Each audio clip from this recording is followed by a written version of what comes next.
You know, I read about the Columbine massacre and the kids who undertook it. That'll make your hair stand on end if you want to read something that will really disturb you. Reading Eric Harris's writings will really disturb you. No matter how much you know about human beings, reading Eric Harris's writings will disturb you. And Harris is Cain, you know. He says it straightforwardly. He hates human beings. He hates being itself. He would destroy everything if it was within his power to do that. And of course, him and his colleague were motivated to produce far more carnage than they managed that day. What was successful was only a fraction of what they had planned. And Harris said very straightforwardly that he had set himself up as the judge of being, and that it lacked all utility in his eyes. Human beings certainly should all be removed from the face of existence because of their pathology and the fundamental horrors of being itself. So there's nothing in the Cain and Abel story that isn't real. It's real, and Cain complains to God, as people will when their dreams are dashed. And that goes for people who don't believe in God too. It doesn't really matter, you know. It's harder, I suppose, if you're atheistic to figure out who to blame. But that doesn't mean that the sentiment, well, it doesn't mean that the sentiment is any different, right? The same drama is being enacted. You shake your fist at the structure of being rather than at God himself, but it doesn't make any difference except in the details. So God responds to Cain and tells him that he's got no right to judge being before he gets his sacrificial house in order. And even worse, he says that Cain is the architect of his own downfall, and the invited catastrophe in his own house, into his own house willingly, and entered into a creative union with it, and therefore brought about his own demise. And it's that additional self-knowledge, and you can imagine too, you know, imagine that you're facing your life, you're facing the failures of your life, and let's say that you've had a failed life, and you're bitter about that, and then you meditate upon it, and you think, well, why has this come about? And then you think, well, perhaps I did something wrong. You know, when Alexander Solzhenitsyn wrote the Gulag Archipelago, which is the book that detailed the catastrophes of the Soviet Union and helped bring it down, there's one part of that book that just struck me so viciously when I read it. He was in the Gulag, and he was there for a very long time, and he said that he observed a variety of people in the camps who he really admired. They were rare. They were usually religious believers in his experience, who were not participating in the pathology of the camps at all, period, no matter what. He said he learned a lot from watching those people. He had a hard time believing that they even existed, that they could even exist. But he said that one of the things that he was brought to as a consequence of watching those people live their contract with goodness out, even under the most horrifying of conditions, was that it was possible that he himself was responsible for his position in the camp. Now, it's a very dangerous line of argumentation, you know, because who wants to be the one who blames the victim for the catastrophe? You know, you have to be very careful when you walk down that road. But Solzhenitsyn was speaking about himself. And he said, well, he was a communist, you know, and he arrogantly and forthrightly moved the movement out into the world, and had not fully gone over his life with a fine-tooth comb to find out what mistakes he had made that brought him so low. But his contention eventually was that part of the reason that he ended up where he ended up was because he and many others had completely forfeited their relationship with the truth and allowed their society to degenerate into deceit and tyrannical catastrophe without mounting sufficient opposition. And so he decided when he was in the camps to straighten himself out bit by bit, and that culminated in the production of the Gulag Archipelago, and that book really demolished once and for all any moral credibility that the communist totalitarian systems had left. And so one man in the depths of catastrophe, who determined through good example, at least in part, to stop lying, produced a book eventually that demolished the foundation of the very system that had imprisoned him. And that is really worth thinking about. That's one example of the absolute grandeur of the human soul and the capacity for transformation that it has when let loose properly on the world. So let's say you're conceptualizing your own failure, you know, and you meditated on it and you come to the conclusion that God forced Cain to. Hey, not only have things not been going very well for you, but it's actually your fault. And not only that, you brought it on yourself. And not only that, you knew it all the time. Well, then you might think you'll wake up and fly right? You'll get your wings in order and fly right, but there's no reason to assume that at all, and that's not what happens to Cain. That just makes him more bitter, right? And you can understand that if you think about it just for a second. It's like bad enough when something horrible happens to you, but then to have to swallow the additional pill, right? To have to take in the information that you could have done something different. It was avoidable, and you knew it at the time, and you decided to do it anyways. And I think people are in that situation a lot more often than anyone is willing to admit. You know, you have that little voice in the back of your head that says, don't do it. And you override it. And you know it's arrogance that makes you override it. It's always arrogance, you know. It always warns you. It's always arrogance. Yeah, I can get away with it. It's like, no, you can't. I don't think you ever get away with anything. So, and maybe your experience has taught you different, but my suspicions are it hasn't. And if you think it has, well, the other shoe hasn't yet dropped. So Cain doesn't take the opportunity to let God's wisdom reorient his character. And that could have been the outcome. He could have got down on his knees, so to speak, and said, oh my God, I've been wrong all along. I've been living improperly. I've been making the wrong sacrifices. Abel deserves everything he has. I got exactly what was coming to me. You know, could I possibly now straighten myself out and live in repentance and improve my position? But that's not what he did at all. He said, all right, fair enough. I get it. It's like, I'm going to go after the thing I most admire, and I'm going to destroy it. And I'm going to do that despite its cost to me. And I'm going to do that just to spite the creator of being. Well, that's exactly what Harris did at Columbine. It's exactly what he says, in fact, in his uncanny writings. It's why the mass murderers always shoot themselves afterwards, not before. Because you might wonder, if you're so upset with the structure of being, why you don't just commit suicide in your basement? Why do you have to go out and mass murder before you top it off with a gun to your forehead? Well, you don't make the point as effectively if you just commit suicide in your basement. It's like, well, my life means nothing to me, but neither does anyone else's, and neither does the structure of being itself, and I'll take all my revenge as much as I possibly can, and then just to show you how little I care, I'll cap myself off at the end. And I would say also, people say all the time, I don't understand how that could happen. It's like, I don't believe that. I think an hour of thought, of real thought about your darkest feelings about existence itself, illuminates the pathway to that sort of behavior quite clearly. And I think if you, I mean, I might be wrong. Like, I might be a darker person than most, and it's certain. Okay.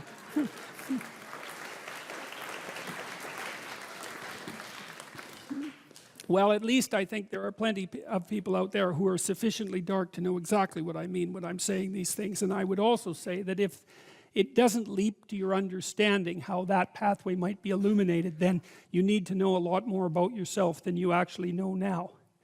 Because whatever you might say about someone like Eric Harris, he was a human being too, you know.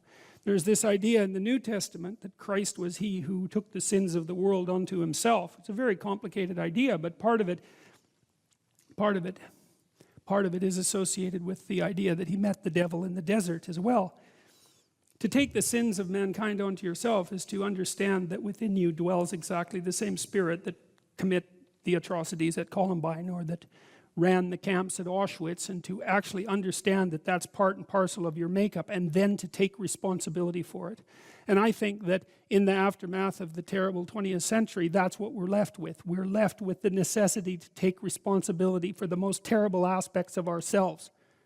And that way, perhaps we can stop those terrible things from happening again. That's all.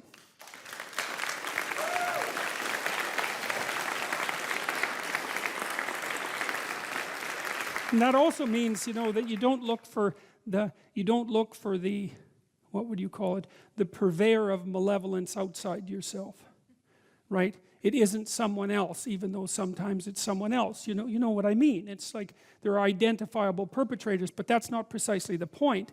The point is something more like that the proper place for the encapsulation of that malevolence, at least the proper place to start, is within the confines of your own existence, and then perhaps within the confines of your family. And that way you're not a danger to those that you misapprehend as malevolent and evil, because you won't get your aim right to begin with. You'll identify them improperly, and you'll take your revenge in a manner that allows you to omit your own responsibility, to act out your unconscious desire for revenge, and to move the world just that much closer to hell.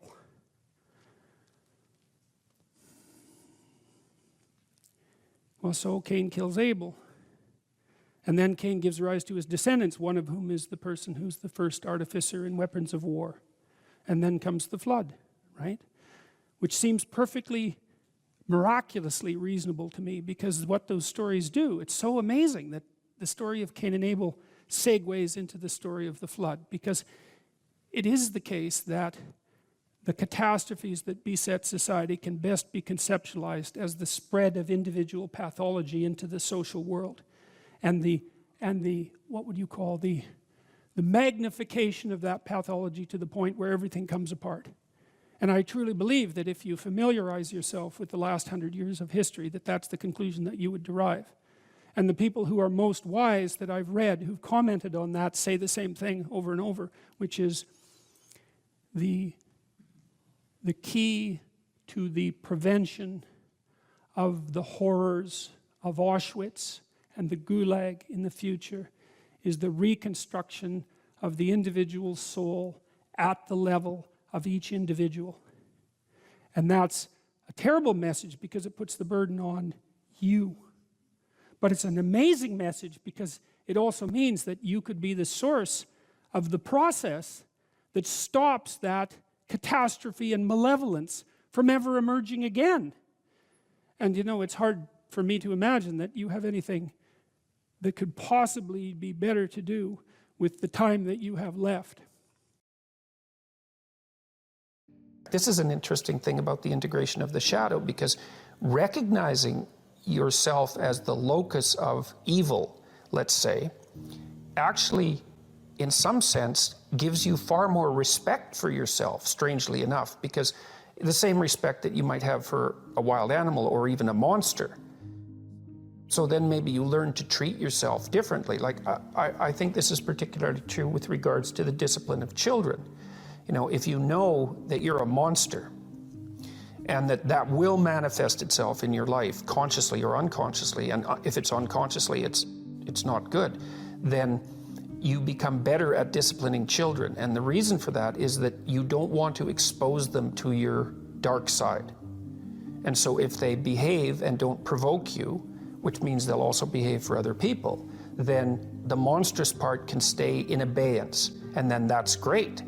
But if you don't understand yourself as capable of wreaking havoc, and that can be the kind of havoc that unfolds over decades, right? Because if you're going to abuse a child, it's the primitive form of abuse is the physical abuse. The sophisticated form of abuse is the continual undermining of the child's courage across perhaps their entire life.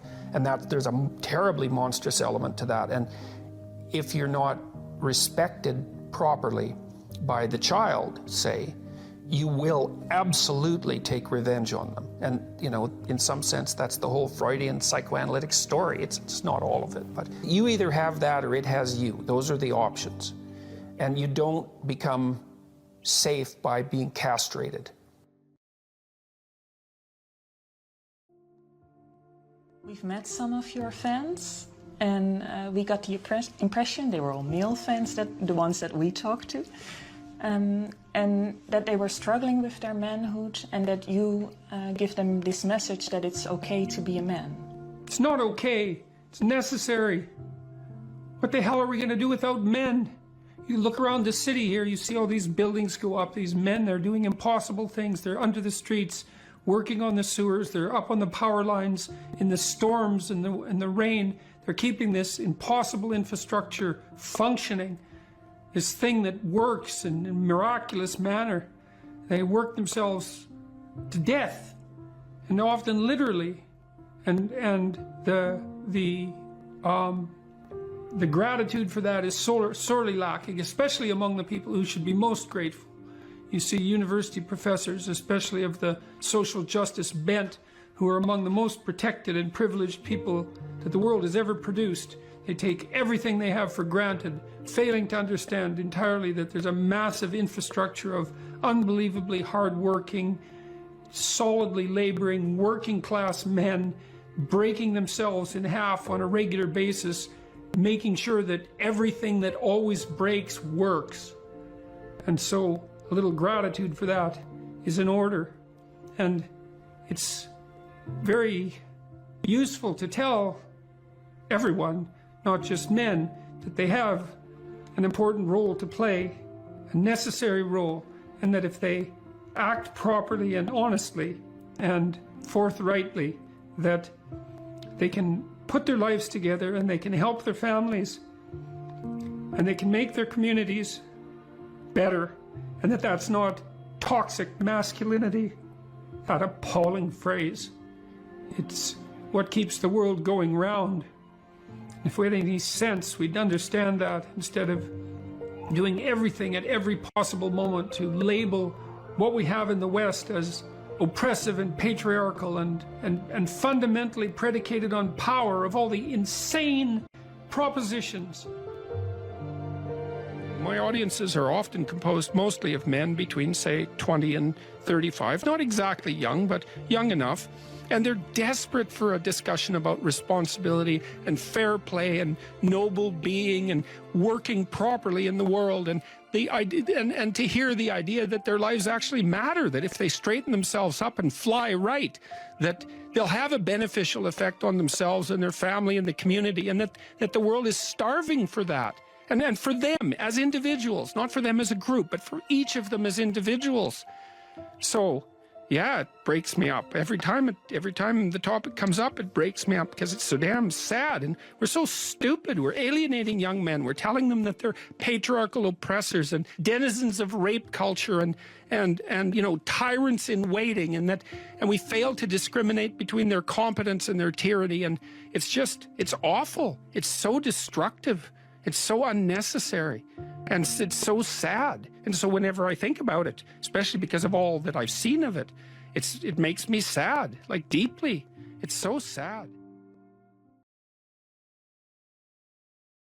Agreeableness is a very difficult personality dimension to understand, I think, partly because it's difficult to dissociate from neuroticism and as well from extroversion.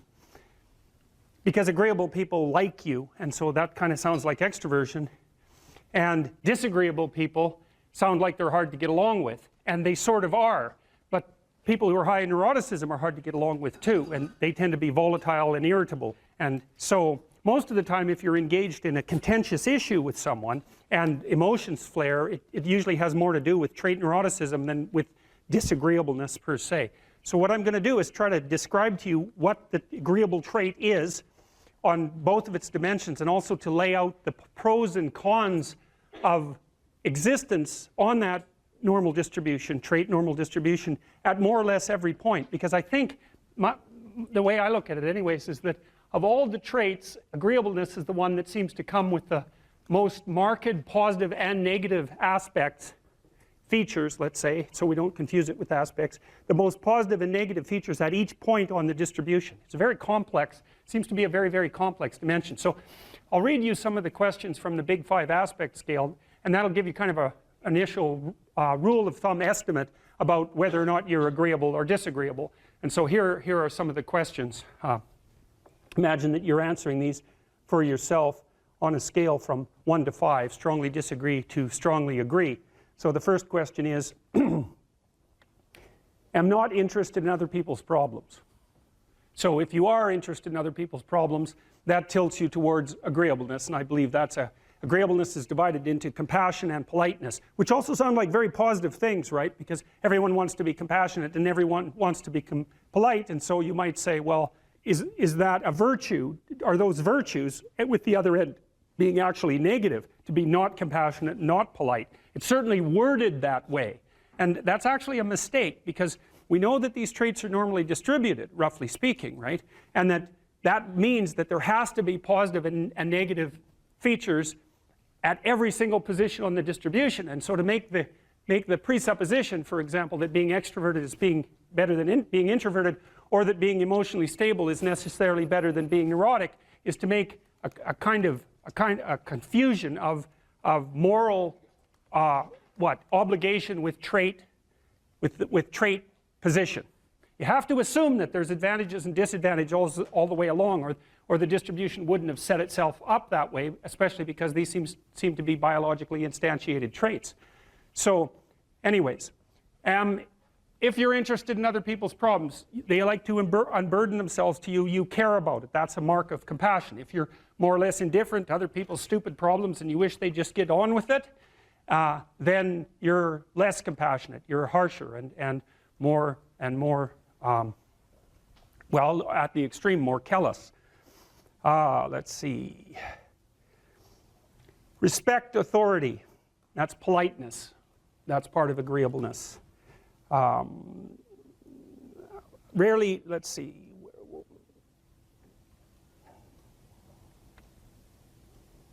Feel others' emotions. Compassion. Inquire about others' well-being. Compassion.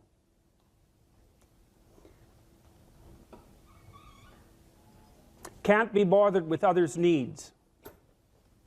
Take advantage of others. That's disagreeable, obviously. Sympathize with others' feelings. Avoid imposing my will on others. Wait for others to lead the way.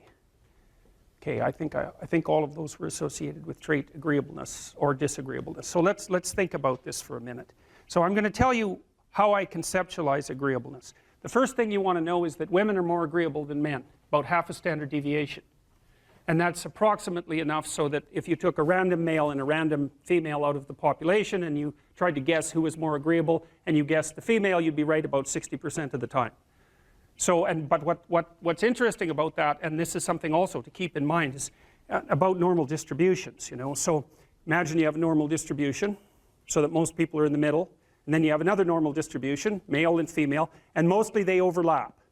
But you see out here and out here, they don't overlap at all. And so even though on average men and women aren't that much different in terms of their levels of agreeableness by the group, if you go out and you look at the extremes, they're very different. So all of the most agreeable people are women, and all of the most disagreeable people are men. And the thing is, the extremes are often what matter rather than what's in the middle. And so one of the ways that's reflected in society, by the way, is there's way more men in prison. And the best personality predictor of being imprisoned is to be low in agreeableness. It makes you callous. Now you might think, well, what's the opposite of compassion and politeness? And the answer to that is, I think it's best sort of conceptualized as a trading game. So let's say that we're going to play repeated trading games. And if you're very agreeable, then you're going to bargain harder on my behalf than you're going to bargain on your own behalf. Whereas if you're very disagreeable, you're going to do the reverse. You're going to think, I'm in this trading game for me, and you're going to take care of your own interests. Where an agreeable person is going to say, no, at best this is, at worst this has to be 50-50, but I'd like to help you every way I can. Okay, now so you kind of understand that. Now the advantage to being agreeable then is that you're good in teams and you're very much likely to give other people credit. The downside of being agreeable is that you're not very good at putting forward your own interests. And so one of the things that predicts salary across time, for example, is agreeableness, and it predicts it negatively.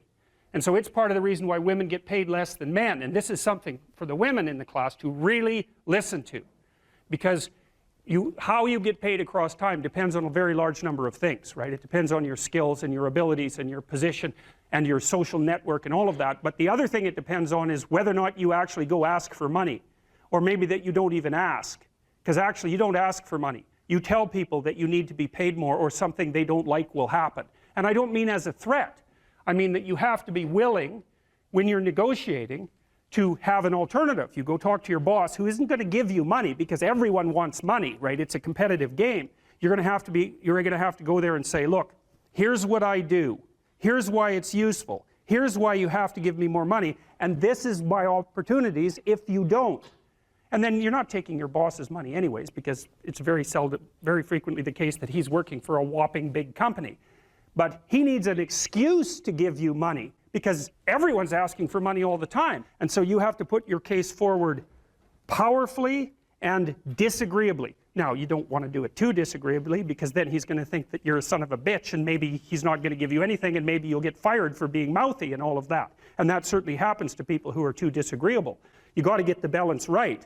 But it's definitely the case. And the other thing that happens to women that's also worth noting, and this is probably because they're higher in negative emotion, is they tend to underestimate their own utility in business settings, right? Because if you're trying to evaluate what you're like, and you're more tilted towards negative emotion, then the things that you do that are wrong are going to stand out more on the foreground than the things that you do that are right. So if you go into a negotiation and you're uncertain already because you have self-doubts, and then you're agreeable in the negotiation, what's going to happen is that you're not going to win as often. And winning in a business setting or in a career development setting means more opportunity for promotion and more revenue generated. Now, the downside of that, of course, is as you climb the business hierarchy is that you also have to take on more responsibility, and that responsibility is sometimes unpleasant as well, especially to people who are agreeable, because you're not necessarily liked if you're in a position of authority. And agreeable people really like to be liked. It's their primary motivator, because they're concerned about the maintenance, I would say, of intimate, positive relationships. And that also makes them conflict avoidant. Are you depressed, or do you just have a horrible life? And those are not the same question, because if you're depressed, you have a life that in principle should work, but isn't.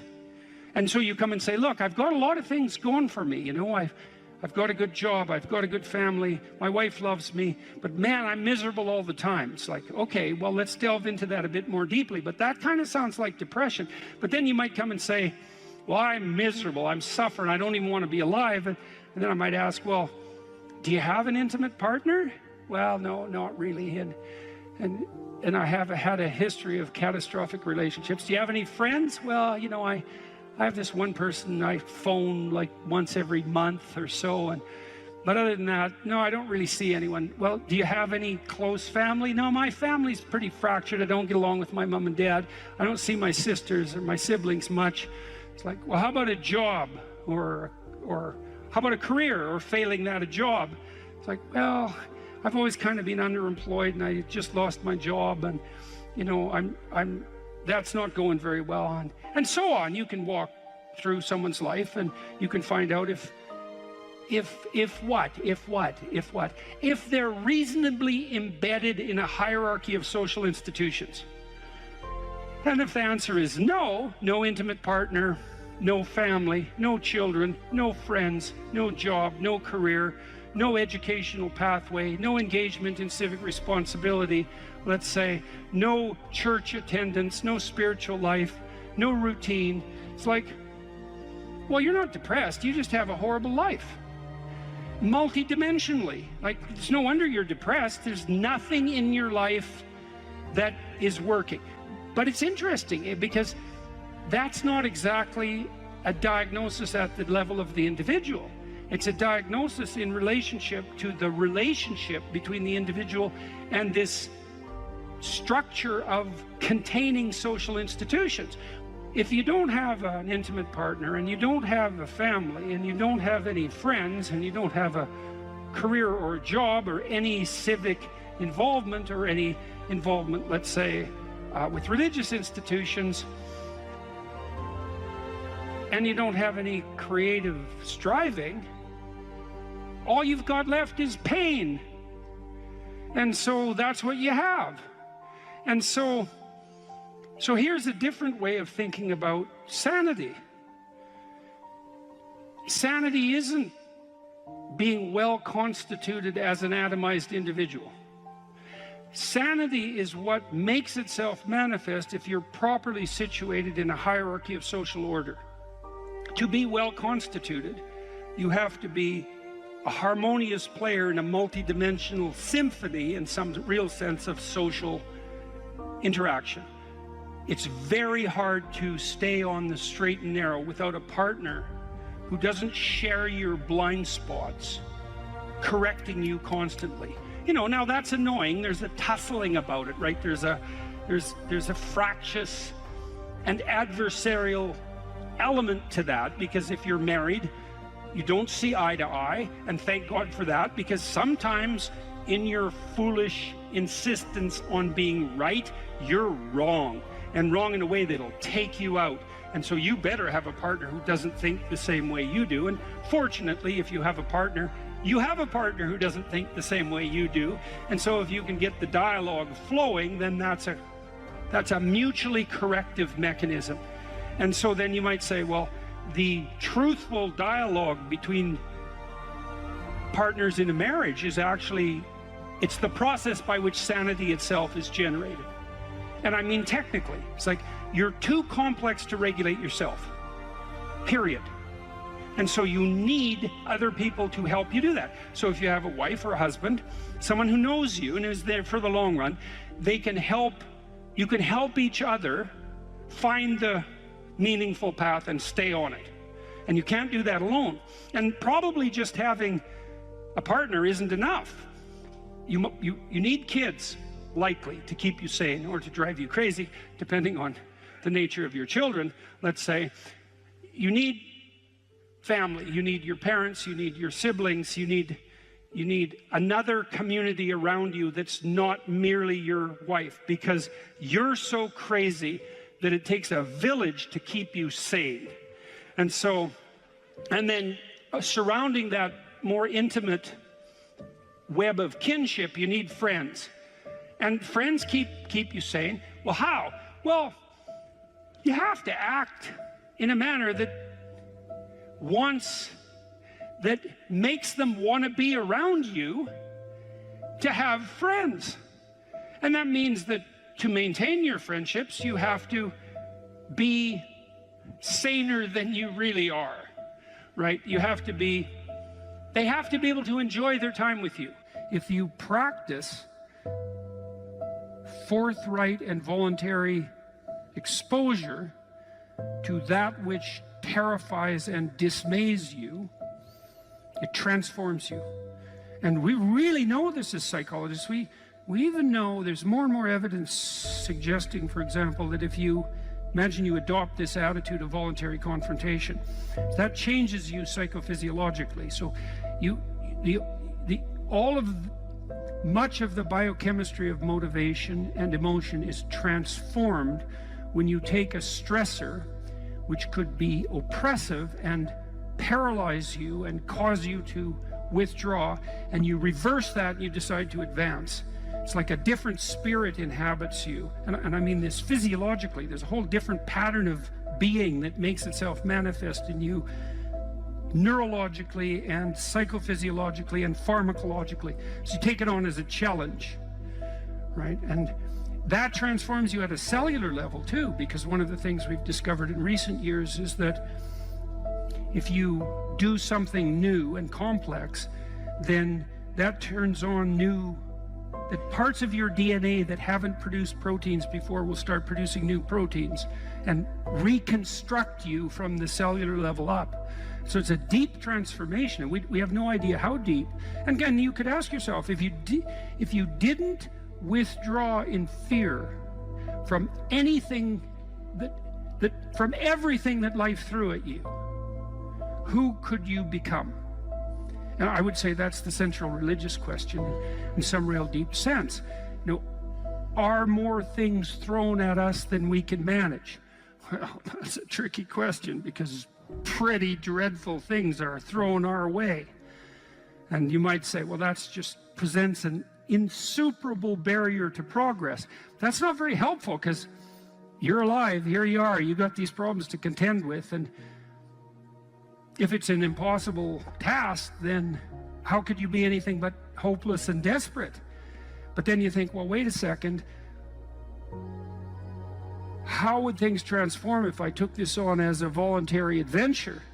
You know, regardless of its scope, and the scope would include unjust suffering, death, and hell. And that's not just some religious or metaphysical vision. It's like, no, you're actually going to have to contend with that in your life, in whatever way those things make themselves manifest to you personally. That's coming, man. And so maybe you better get prepared. And then the question might be, well, what would happen if you got prepared? And the answer might be, you'd be prepared. And I think the religious enterprise in its deepest sense is that process of preparation. And you know, you might want to even push that a bit farther. You might say, well, not only do you want to get prepared for what's coming your way, but you want to be so prepared that when it comes your way, that it doesn't make you bitter and resentful and tempted by the desire to walk the path that would make all of that even worse. And so you might say, well, if you could really face up to what you need to face up to, not only could you turn yourself into someone that could bear the catastrophe of life and exposure to hell, but maybe you could turn yourself into someone who would still do good even while facing those things. And that's a pretty noble goal. So I was talking to a client the other day. It was so interesting. This person said something. He had been talking to his mother, and he just made a casual comment. He said he was talking to his mother, who was in a state of grief for good reasons that were independent of this particular person, who said, and I hate her. And I thought, oh, that's interesting. Like, where did that come from? And so I made a comment on that. That's a Freudian slip, right? Because there was the conversation was flowing, and then this little emotion tagged utterance came forward. And whenever an emotion tagged utterance of that sort comes forward, you know it's associated with a whole rat's nest of underlying pain and anxiety and what would you call it, disappointment and frustration that hasn't been properly rectified. So it's like a marker. And you know this when you're talking to people. They say something and you think, oh, you know, like, wow, too much information. That's one way of thinking about it. It's like, just what are you up to? And then if you have any sense, you just forget that even happened and you continue. But that's like the snout of a dragon peeking out from a cave. And you might say, well, it's just a snout, man. But it's not, because dragon snouts tend to be attached to the whole damn dragon. And so this is also something to know about relationships, because when you're in a relationship with someone, they'll do that now and then. They'll, you know, utter something and you think, haha, it's like, there's a bump in the road. Well, we're going to look underneath that at our peril. But if you do go down there and you look at it, then the whole thing comes, you can start to disentangle the web of memories and experiences that are all tangled together as a consequence of their emotional identity. Because I could say, well, everything that makes you anxious or everything that makes you upset is the same as every other thing that's ever made you upset. And then there's an even different subset of that, which is all those things that have made you upset that you've never dealt with. They're all laying down there at the bottom of your nasty little soul, waiting to pop themselves up in some random utterance, right? And so then you go in there at your peril, because if you're the person who pokes around in that, then you're going to get blasted with all of that stuff. It's going to come out like almost uncontrollably. Then you can sort it out. And so what you find is, if you ask a person a question like that and then you let them free associate, which is just talk about it, they'll do a wandering around, like that maze that I told you about. They'll do a wandering around of that entire territory. And sometimes just having them wander around in it can help them straighten it out. But you might find out that something happened to them 15 years ago that left them with a terrible sense of guilt or dismay or frustration. And then when they interact with their parent in a certain way, the parent knows exactly how to tap that, and then that all comes up, and that's what produces that little utterance. And so that's the material of the world manifesting itself. That's what matters manifesting itself. And it almost always manifests itself as an object, something that objects. We're having a conversation. It's going quite well, no problem. There's a bump in it. There's an emotional disjunct, right? Now we're no longer in the same place at the same time. We're no longer playing the same game. So then I might say, okay, well, let's open that up and see what's behind it. Well, and the question is, What's behind the game you're playing? And the answer to that is all the world that you're ignoring, always. So when imagine that, think about it this way. You're trying to do well in a class and you get a bad grade. Okay, so you're in this little frame, you want to get a good grade, that isn't happening, you got a bad grade. Okay, what is it that's manifesting itself as the bad grade? Well, you could say, well, it's a C- on a piece of paper. It's like, well, that's, you know, really? No. That's the objective manifestation. You got a piece of paper with a C-. The value-free proposition is that you've been delivered a piece of paper with a curve on it and a little, you know, negative sign. Well, you think, well, that's what that is. Well, you know, it's as dopey as thinking, well, here you got your failing grade, you go into the lab and you like weigh it on a scale, and then you burn it and see what it was made of. It's like, well, why did I get so upset about that? It's just paper. It's like, no, that's not just paper. It's an entity that exists in a web of connections. The fact that it's signified by paper is almost completely irrelevant. What is it? The answer is, you don't know. And that's why when you pick it up, you get this paralyzed sinking feeling, because your limbic system is a lot smarter than your perceptual systems, and your perceptual systems say, well, that's a piece of paper, and your limbic system says, nah, for sure, dragon. Right, and so then you're sweating, and then maybe you put it away and you go play video games, because, you know, better the hypothetical dragon than the real dragon. And so instead you pull out the piece of paper maybe and you think, okay, why did I get this C-? Well, that's a hell of a question, isn't it? It's like, maybe you're stupid. Well, that could be, or at least stupid compared to who you think you are. Like that's the real horror that's lurking there, right? It's like, oh, I thought I was kind of smart. That's a proposition of the highest order. I thought I was kind of smart. It's like, yeah, well, what about this C-? It's like, well, that goddamn professor, right? That's the first thing. I've been attacked by a predator. That's the first response, right? So it's a nonsensical message. It's just delivered by someone evil and predatory. Well, that's, you know, possible, but I wouldn't go there. I wouldn't go there first necessarily. So, but then, well, then say you don't go there. Okay, well, so what is this exactly? Do you not know what you thought you knew? Are you not who you think you are? Do you not work hard enough? Are your values not organized properly? Do you misuse your time? Are you in the wrong field? Is the way you're construing your life completely inappropriate? Are you acting out what your parents wanted you to do and you're pissed off about it, so you're only running at 40% to spite them, despite the fact that they're paying $25,000 a year for your education? Because that's a fun game. Yeah, I'll go do what you want me to do, but I'll fail. But not completely, because then that wouldn't cost you very much. I'll just fail a little bit, so that you have to spend all that money forcing me to do what I don't want to do, but you'll never get to escape from it. And then every time we interact, I'll stab you in various ways that you don't quite understand, just to show you how irritated I am that I happen to be acting out the destiny that you've put forward for me. So maybe that's part of the dragon, right? And then that pulls in the whole parent thing. And, you know, these are bottomless pits often. When you're in the world and something objects to you, something that matters objects to you, then in the entire unrealized world is in that thing that objects. It's all tangled up inside it. That's why it's the great dragon of chaos. It's everything that's outside of your conceptual structure. And what is that? It's everything that lurks outside of your walled city. And it's manifested itself like the snake in the garden. And the easiest thing to do is say, I'm not having anything to do with that. But the problem with that is, well, you get your C- and you don't do anything about it. Maybe you're a little bitter and more resentful, and your study habits get a little worse. So the next time you get like a D+, and then you collect a bunch of Fs, and then you stop going to school, and then you stop showering, right? Then you end up jumping off the bridge. And so that's how the dragon eats you when you don't pay attention to it. And so it's no bloody wonder that people avoid, you know.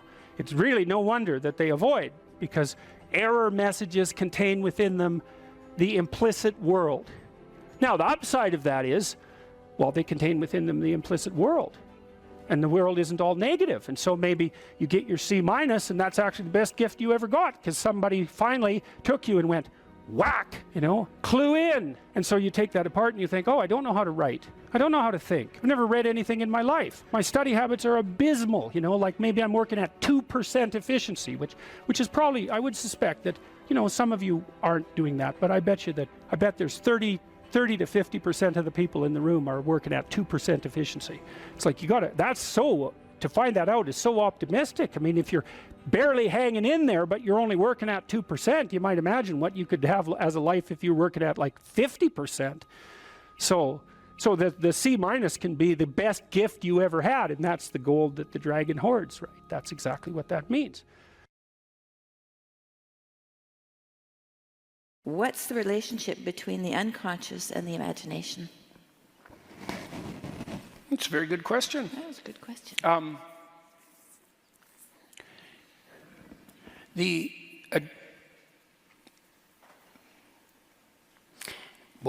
The dream is how the implicit structure of your perception and value hierarchy reveals itself to you. Now, I'll have to unpack that, but so the dream, the implicit structure that guides your attentional focus and constitutes the structure of your value hierarchy reveals itself to you in the dream. So let's unpack that. It took me really like 40 years to figure this out, so it's hard to unpack. It's very hard to unpack. What the hell are you up to?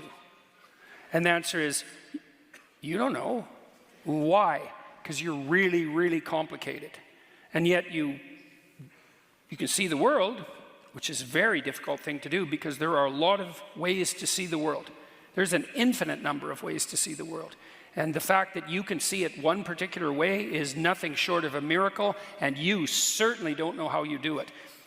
As far as you're concerned, you just look at the world and there it is. And there's a lot going on to make that happen.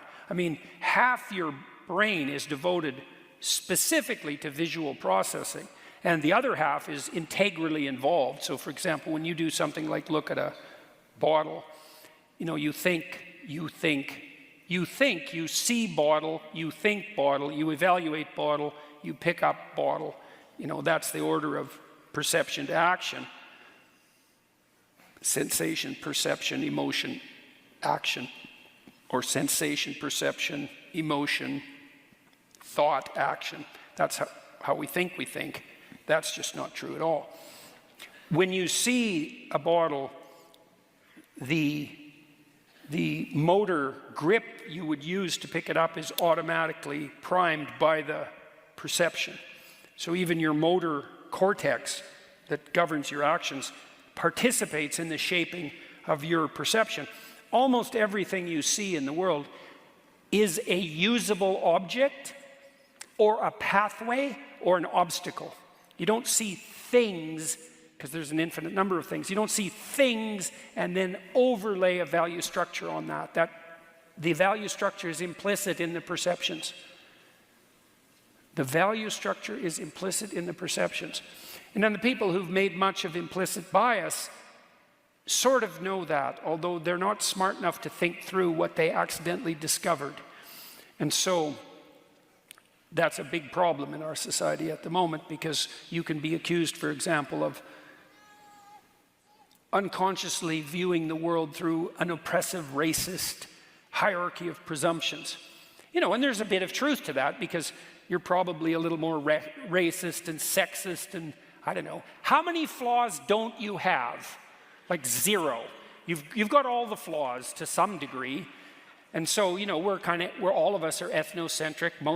All of us prefer our kin, even though we might not like even them.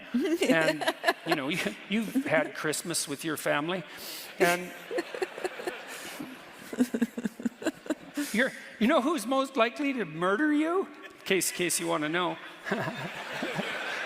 A drunk relative. Particularly if you're drunk, so remember that next Christmas. So, you know, we see the world through an a priori structure of value. And we don't know what that is. And we dream it. We dream about it. And then we aggregate those dreams into stories. You know, that's what a novelist does. A novelist uses imagination. Let's say no novelist worth his salt knows what the hell's going to happen when he starts writing the book. How dull would that be? The writers keep writing because they want to know what happens next. You know, and if they really want to know, so will you when you read it. And they're using their imagination, or it's using them. That's a perfectly reasonable way of thinking about it. That's what would you call it? Divine inspiration, guided by the soul of divine inspiration. That's a real thing. It's the most real thing, in fact. There's not a lot of difference between imagination and dreaming, and that's useful to know. Dreaming or imagination is a bit more systematized. It's generally directed more towards a goal, but Carl Jung thought we were dreaming all the time. We literally see the world through a dream, but that the sensations of the outside world blind us to the dream that's occurring while we're awake. I think there's every reason to assume that that's correct. One of his questions, this is a great question, what dream are you living out? Or here's another way of looking at it, what dream is possessing you? Or what story is possessing you? Or what spirit is possessing you? Those are all the same questions. And you might say, well, it's me, nothing's possessing me. All that means is you just don't know what you're talking about. That's what it means. Even if you're a hedonist, you know, an impulsive hedonist, the dream that's possessing you is the dream of pain and cost-free instantaneous gratification. And if that's not a dream, man, that's a delusion. That's how dreamlike that is. It's no one with any sense at all who thinks for more than a second, and so you don't if you're an impulsive hedonist. No one who thinks for a second ever thinks that's going to work. You know, you might think you can get away with it. You might dream you can get away with it. Something's operating in your imagination. You can use your imagination like you would use a dream. That's extremely useful. That's what you do if you meditate or if you pray, and those are the same thing. So I can give you an example of this. It's very useful to learn. So I have this program online called Future Authoring, and it helps people develop a vision for the future. And you need a vision because the people perish without a vision. A vision gives you, it identifies the tools and the obstacles, and it gives you a pathway forward. It stops your anxiety and gives you hope. No vision, you're hopeless, fragmented, disunited, and anxious. You have to have a vision. It has to be a guiding vision. It has to be a uniting guiding vision. And you might say, well, how do I develop a vision like that? And here's how. Try this. If students do this for 90 minutes, it decreases the chance they'll drop out of university by 50%. So that's how well this works. That's quite something. Okay, so here's the game. So it's not an easy game, but you can do it badly and it'll still work. So that's a good game. So the first part of the game is give yourself the benefit of the doubt for the purposes of the game. Imagine that the universe would not grind cataclysmically to a halt if something as horrible and wretched as you had an okay time. So it's hard for people to grasp that because, you know, you might think of people as selfish and self-centered and out for themselves, all of that. Most people aren't like that. There's about 4% of people who are like that, and like look the hell out for them. And they're online trolls, by and large. And the clinical evidence for that's very clear, by the way. And it's pretty much them and not you if you're in interaction with them. It's all about them. But most people are the opposite of that. Most people are better to other people than they are to themselves. You know, most people are harder on themselves than they are on anyone else. And, you know, there's something admirable about that because it means to some degree that you're looking out for other people. But there's something that's not admirable about it because it means that you're not treating yourself with the respect that someone with your intrinsic worth must have to flourish. And so, and the problem is, of course, you know more than anyone else what the full range of inadequacies, what your full range of inadequacies most precisely is. You also know all the stupid things you've ever done.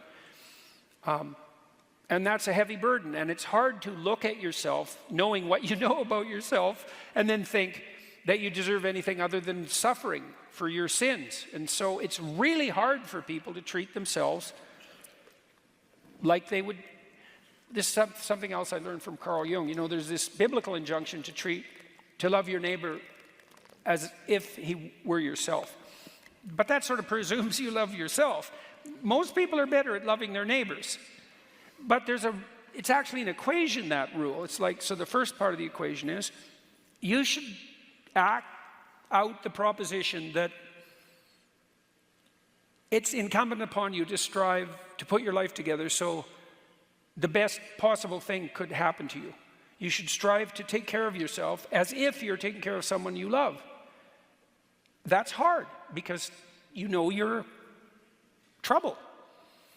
So that's the first part of the game, is you have to play. It's like, okay, let's admit for a second that it wouldn't be the end of the world if I wasn't being roasted over a slow fire all the time for my iniquities.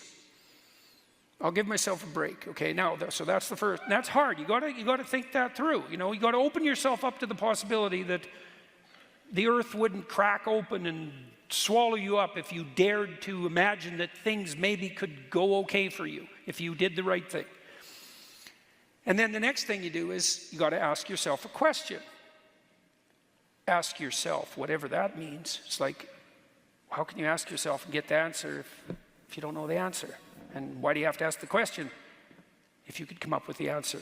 So you're not really asking yourself, whatever that means. I don't even know what that means. I thought it up. Well, how?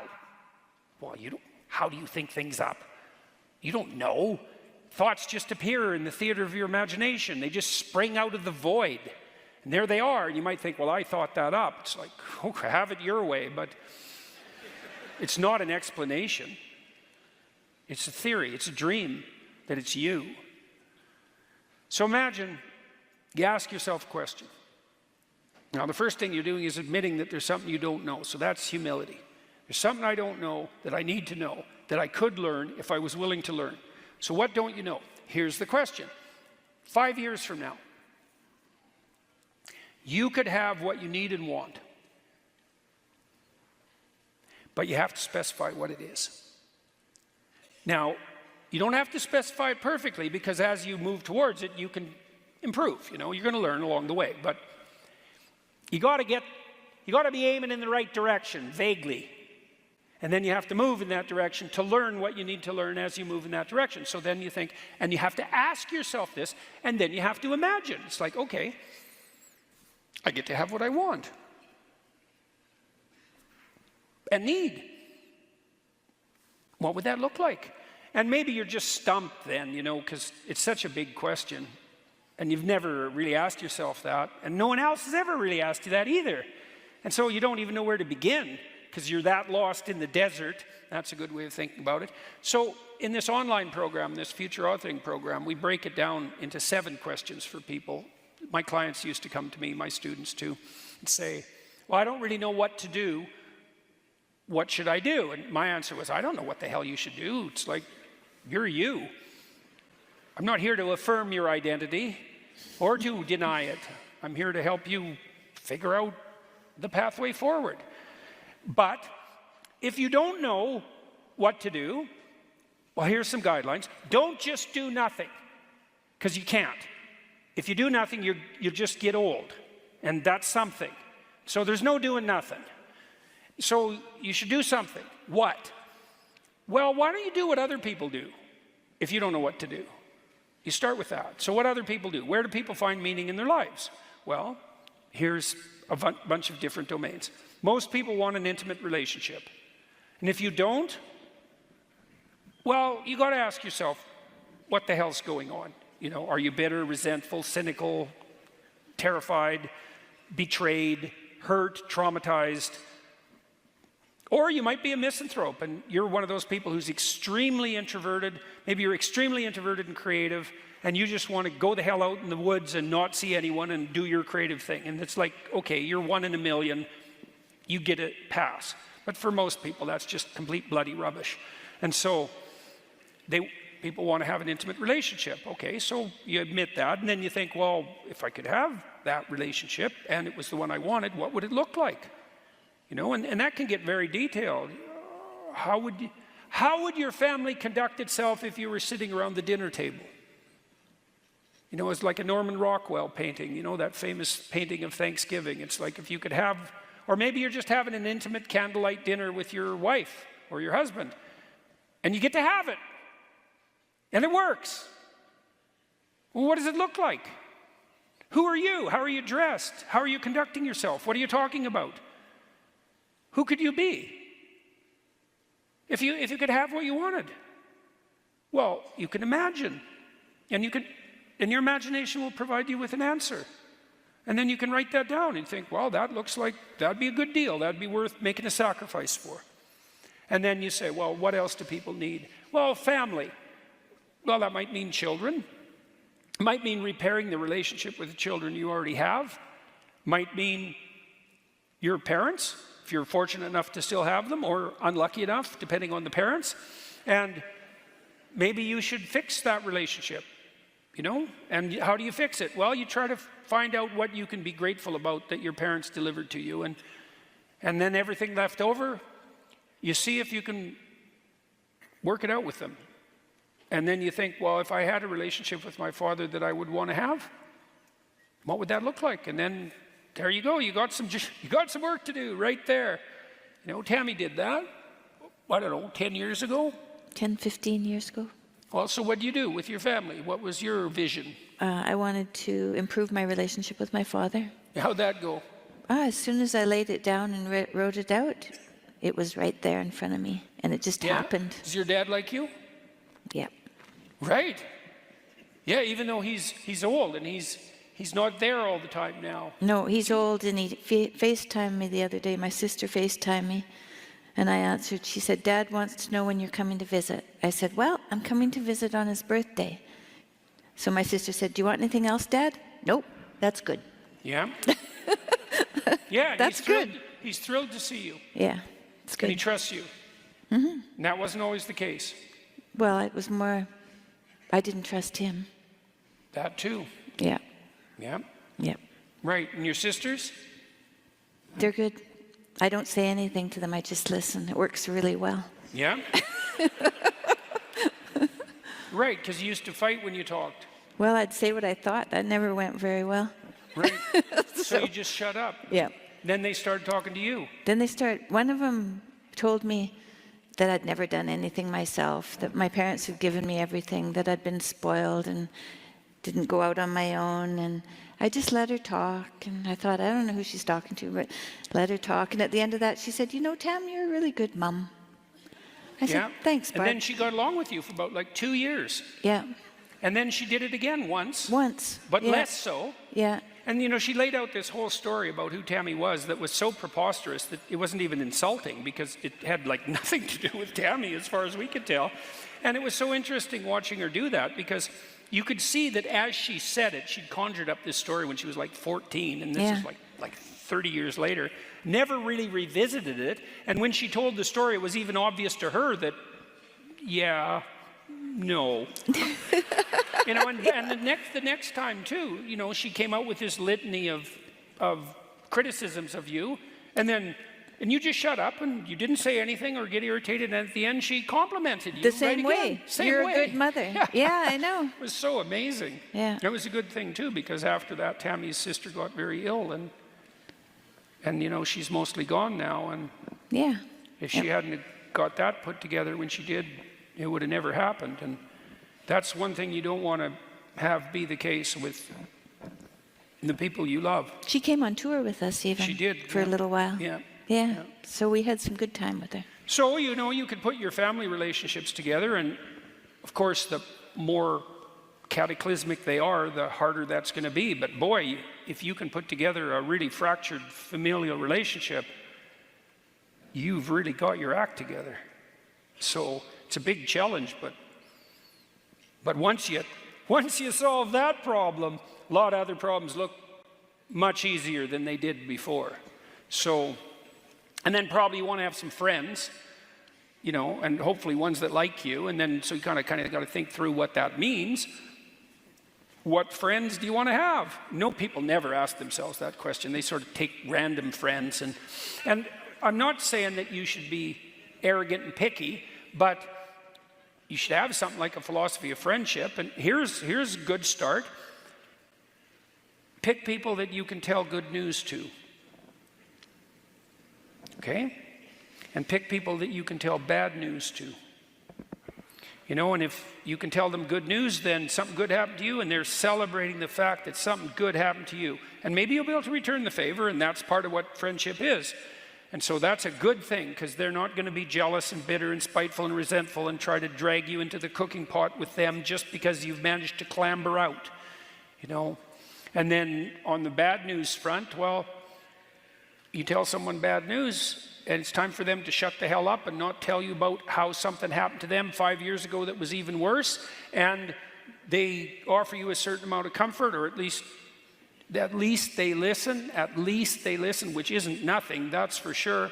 And then you can return that favor at some point in the future as well. And isn't that a good deal, you know? And so you want to have some friends. You want to figure out how often you want to see them and how you want to treat them and what maybe needs to be straightened out on the friendship front, you know? And then, well, you're going to have a job or a career, and you might want to figure out how you'd like that to go. You know, I've had lots of people come up to me. This is something I love doing with my clients. You know, I meet people after the shows, and people say, I had a pretty wretched job 3 years ago. Of course, I was drinking and doing all sorts of stupid things at the same time, and I was pretty bitter, but I decided I was going to, you know, give it a shot for a while, and now I make 3 times the money, and, you know, I have a job. I don't have a job, I have a career, and the horizon is kind of unlimited. And then we have a little joke, which is, well, that seems to be better. You know, is that better? It's like, yeah, that's better. It's like, hey, man, there's a huge industrial organizational literature that shows that if you write down your goals for your life, so that's the vision of your life, there's nothing you can do that will make you more productive than doing that. Well, why? Well, you're working. Do you have a reason? And if the answer is no, well, you're not going to work very hard, are you? Because why would you toil away for no reward? And then you think, well, what's your reward? Well, what's the reward you want? How about you get to have the life you want? There's a good reward. Well, what is that? Well, I don't know. It's like, well, I'm not hiring you. You know, you're all over the place, and any obstacle will stop you, and you have no hope. Because you actually experience hope in relationship to a goal. That's what hope is for. It's to show you that you're progressing towards a goal. No goal, no hope. The highest goal, hey, the most hope, that'd be a good deal. You know, like you shouldn't aim so high that you got no chance of hitting it, because that's just arrogance. But like you do with a child, you say, well, here you are. You could easily hit that. It'd take a little work to hit that. Why don't you try hitting that? You know, maybe you got a 70% chance at it. 100%, that's too much. You already did that. 0? No, that's just futile. 70% or 55%, you know, depending on how tough a game you want to play. Well, that's optimally challenging too, and it's optimally challenging because it moves you towards the goal, and it transforms you while you move. So that's a good deal. So intimate relationship, family, friends, job, education plan. You're probably interested in something. Find out what it is. Get good at it. You know, maybe it's you want to figure out how to wire your house. That's a good one. You want to know how to repair the plumbing. You don't want to know how to fix, what do you call that? Regrout Regrout bricks. It's not grout. Mortar. What do they call that when you refix the brick? Tuck pointing. What? Tuck pointing. She's done a lot of renovations, by the way. So, or maybe you could be a better carpenter, or you have abstract interests you want to read, or you got artistic interests, or, you know, get better at something. Get good at something. Get really good at something. Then you learn how to get good at something. Then you can get good at some other things. That's a good deal. Consider the space of temptation in front of you. You know, what are you doing stupid on the alcohol, drug, and promiscuity front that's screwing you up? You know, and maybe that's quite a good time and you don't want to give it up, but if you had something better to do, maybe do that instead. That's the best way out of alcoholism, for example. Hardly anybody gets out of alcoholism without something approximating a religious transformation. That's been known even by extremely secular researchers for like 60 years. There's almost no alcohol treatment programs work. In fact, I don't think there's evidence that any of them work. They can get you through withdrawal, but almost everybody relapses. But what works? Well, lots of people quit on their own, but if you investigate that, it's because they have something like a spiritual transformation. And if you investigate that, you find out that they found something better to do.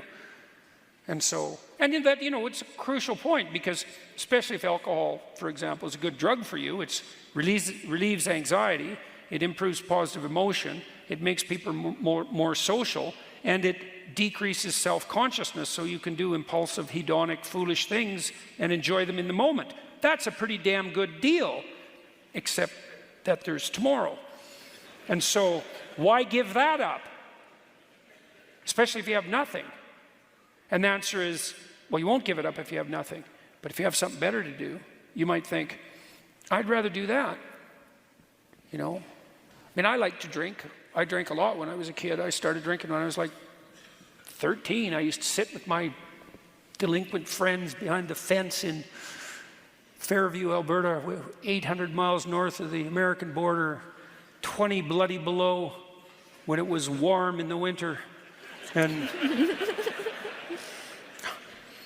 you could still go outside at minus 20. It was minus 40, things got chilly.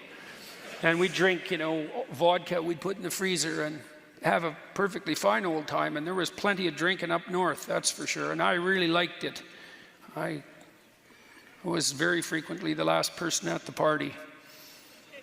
And why'd I quit? Well, I got married, and that was better. And I was writing this extremely difficult book, my first book, Maps of Meaning, and I just couldn't write that and do the research I was doing as a graduate school student. I couldn't do that and be hungover. It was one or the other. You know, and it was interfering with my relationship with Tammy too. Not tremendously, but I could see that it could easily be a problem. And there's no damn way I was going to be drunk with kids. Like, no. So I just stopped. And, you know, that was a really good idea. But I wouldn't have stopped if I didn't have anything better to do. Like, why would I stop? It was a blast. I had a riot. You know. So Dionysius, man, see, if you don't have another god, he's plenty of fun around the campfire, you know, at 3 in the morning. So, well, here's another thing you could consider. You know, what responsibility have you adopted on the civic front? You know, do you belong to a community of any sort? And if you don't, you're probably lonesome. And, you know, a sports club, a businessman's club, a chess club, a reading group. Those are pretty local. A neighborhood association. Political party. You know, you wonder, how can those politicians be so... You can list the adjectives, you know, after that. And the answer is, because the people who aren't like that aren't doing that. And maybe you're one of them. You know, if you're so smart, why the hell aren't you shouldering your civic burden? You know, and you think, well, I'm cynical of politics, you know, I haven't got time for that. It's like, fair enough, but you're going to take what you can get then, aren't you? And then also you have zero, in this country, you have zero grounds for being cynical. And why do I say that? Well, first of all, there isn't a better country, as far as I can tell. And, you know, and that's damning with faint praise, because I'm comparing you to other actual countries instead of who you could be. But as far as when you stack your countries up, you're at the top of a dismal pile. And so, so this is about as good as it gets. And then you have these political parties, and, you know, the less said about them, the better, you could say. But I know perfectly well, this is 100% true, that both political parties at every single level are dying for competent people. It's certainly the case that the Biden administration did not have enough competent people to fill the roles it had to fill. And that's not just a casual criticism. I know this. I've talked to people who tried to staff the positions. They know perfectly well that many of the people who are filling the positions aren't the people for the positions. So why are they there? It's like, well, they took what they had.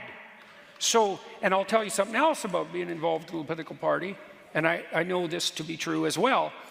If you join one and you work, if you're reliable and careful and, you know, willing to start at the entry place, you'll move so quick that it will traumatize you, because you'll think, oh my God, you're kidding. I can move that far up that quickly, knowing how little I know? It's like, yeah. So you might want to think about that. You know, here's a rule. I didn't write this in my book. All abdicated responsibility is vacuumed up by tyrants and used against you. Right, so if you're not involved politically, then you're at the whim of those who are. And that's that.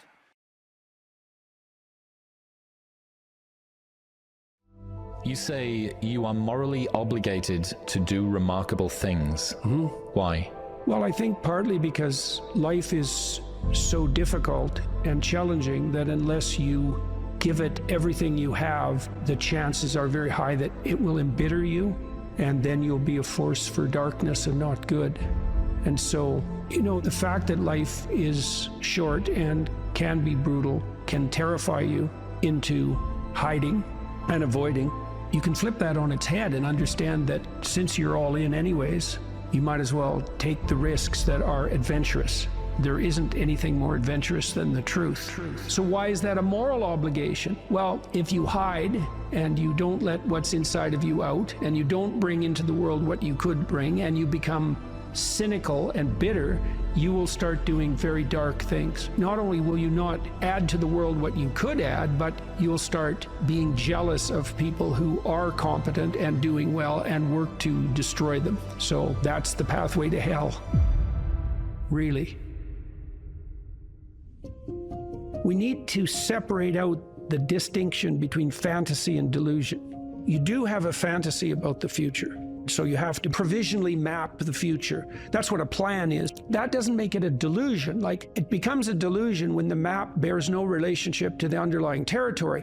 So if you have a strategy for the future, you know, maybe let's say that your strategy for the future is that you have 5 million YouTube subscribers in 3 years. Well, you have no evidence of the strict sort that that's how it's going to be, because anything could happen between now and 3 years from now, let's say. But there's no reason to call that a delusion. It's one hypothetically possible path of potential, and then you can make the sacrifices necessary to bring that about. So even though it's a fantasy because it maps something that isn't there, it's not a delusion. It's a delusion when you're ignoring elements of your own experience that would inform your fantasy more effectively. You're ignoring them so that you can live in a positive representation of the future without having to pay the appropriate price for it. The ultimate ideal is also the ultimate judge, because the ultimate ideal is something against which you fall far short.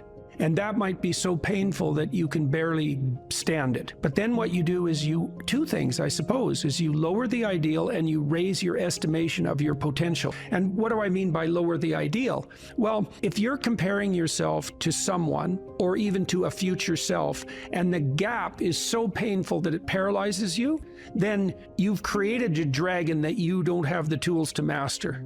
And so what you have to do is you have to scale the dragon down to size.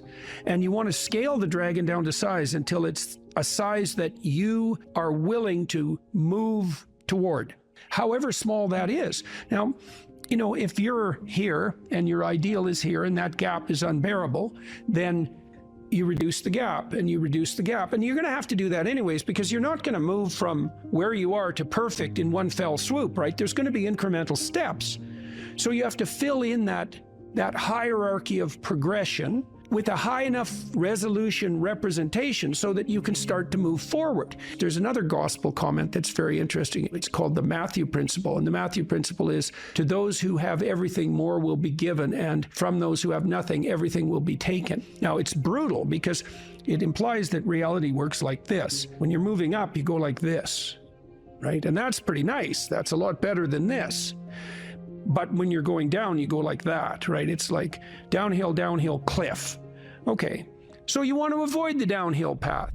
Well, if the uphill path is like this, which is like exponential, let's say, or geometric, then what that means is that it doesn't matter how big the first steps you take uphill are, even if they're trivial, even if they're shameful in their size, because you're so useless. If you're disciplined in that, you'll speed up extraordinarily rapidly. And so that's the good news, you might say, is that you can take very small steps, even ones that might be shameful in their size, and you have to admit that to yourself. But once you get the ball rolling, it doesn't roll in a linear fashion, it rolls in a geometric fashion. And this is a really good thing to know, because it can take the sting out of the realization of your own stupidity. It's like, yeah, you know, everybody has their weak sides, let's say, things they're embarrassed about. When I first started going to the gym, I was like 23, and I think I weighed 135 pounds, and I was 6'1", very, very thin, 27-inch waist, something like that. And I smoked like mad, and I drank too much. Like, I wasn't in good shape. The first attempts forward I took in the gym, I went to this swimsuit class. Jesus, it was me and this like really fat guy, young guy, probably not in any worse shape than me, and like 7 old women over 70, and they could outswim me. Like, it was pretty damn humiliating. And so I did a semester of that and got myself in somewhat better shape. And then I started to go to the gym to work out, to lift weights. And that was also rough because, you know, I'd be underneath the bloody bench press trying to lift 75 pounds off the rests. And, you know, some muscle-headed bastard would come over and tell me how to do it. And it's like, yeah, thank you. But you know, it's embarrassing, and lots of times people won't do things like go to the gym because they're so embarrassed about how they look or what sort of shape they're in. And it's a pain to start at the bottom, but you start at the bottom where you're weak. And if you want to rectify what's weak, you have to accept the fact that you're at the bottom and that the first steps are going to be painful. You know, it took me about 3 years, but I stopped smoking, and then I stopped drinking, and I gained 40 pounds of muscle in like 3.5 years, something like that. I basically had to stop doing that because I had to eat like 6 times a day. It was crazy. But I got a lot more physically confident and a lot more coordinated. But the point of all this is, if you're going to rectify your weaknesses, you have to admit your insufficiency to your own shame. Now, if the gap between you and your ideal is so great that it paralyzes you, you shrink that. Things will beckon to you and call to you, and you'll have intuitions about which pathway to take. And you will, in all likelihood, follow those, because what else do you have? You have these orienting instincts. This is another reason why you don't lie. Because if you lie and you practice lying, you pathologize your instincts. And then your intuitions lead you wrong. You don't want to lie because you program yourself falsely, and then you automatically see what isn't there. And then, of course, the world will slap you in the face continually, and you'll think, oh my God, the world's such a pathological place. When the truth of the matter is that, no, you just keep running into things that you refuse to see. And then you think, well, the world's made of nothing but obstacles. It's like, well, you put the obstacles in your own path, and you did that by developing these complex, self-serving delusions, a story that you tell other people about who you are that isn't true. You're trying to lay out a map that bears no relationship to reality, and you keep wondering why you wander off the path and into a pit. It's like, well, how could it be otherwise? People have commented to me many times about my bravery, and I don't like that. It's not right. I'm afraid of different things than the typical person. Maybe that's a good way of thinking about it. I'm way more afraid of the consequences of saying something that's false or wandering off the appropriate path than I am of whatever consequences might come for saying what I believe and doing what I believe to be the case. I'm way more afraid of that. You know, I've been reading the Gospel of St. Matthew. I'm writing a book at the moment called We Who Wrestle with God, and one of the things Christ says to people continually is to not damage their vision, is to not put, that's the best way of putting it, don't occlude your eye. You can see what's in front of you if you're willing to see it. And if you're willing to see it, many of the terrible obstacles in life you can just walk around.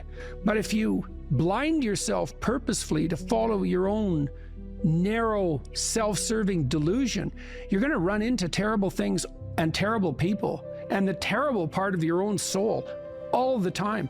That's what you should be afraid of. You can't be isolated, alone, without responsibility and pursuing your hedonistic nonsense and not be insane and miserable. Those are all the same thing, right? And so, you know, it's got to the point, I've said things that have made me somewhat unpopular, like it's very difficult for people to mature until they have a child. You find a huge part of what you are in that relationship. It makes you responsible, makes you grow up. It gives you the opportunity to mentor someone. You have someone around who's more important than you. Well, that's part of being mentally healthy. It's a huge part of it. This enterprise that I've helped put together, Alliance for Responsible Citizenship, we're trying to put forward a model of governance. It's called a subsidiary model, and the idea is that people have multiple social roles that scale. No, there's you should take care of yourself, integrate yourself, which means you can conduct yourself properly across the medium to long run. You're self-sustaining. Then you can maybe extend that to your partner, and then to your family, and then to your local community, and then to broader communities as you become more and more competent and able to take on that responsibility. That's the alternative to isolated hedonic slavery. You're slave to your own whims. And it's the alternative to tyranny, because if you take on all that responsibility, you don't have any need for someone to govern you. It's truly the case that your sanity is the concordance between you as an individual and the world. That's the sanity. You're distributed out into the world, and you should be, and that's, you want to be. That's where the adventure is. You want to be solipsistic? The solipsistic porn masturbator. Jesus, it's no wonder you be aimless and miserable. Well, God, it's so pathetic. Why am I so unhappy? It's because you think about yourself. Oh, no, you think about the lowest impulses in yourself all the time. That's why you're miserable.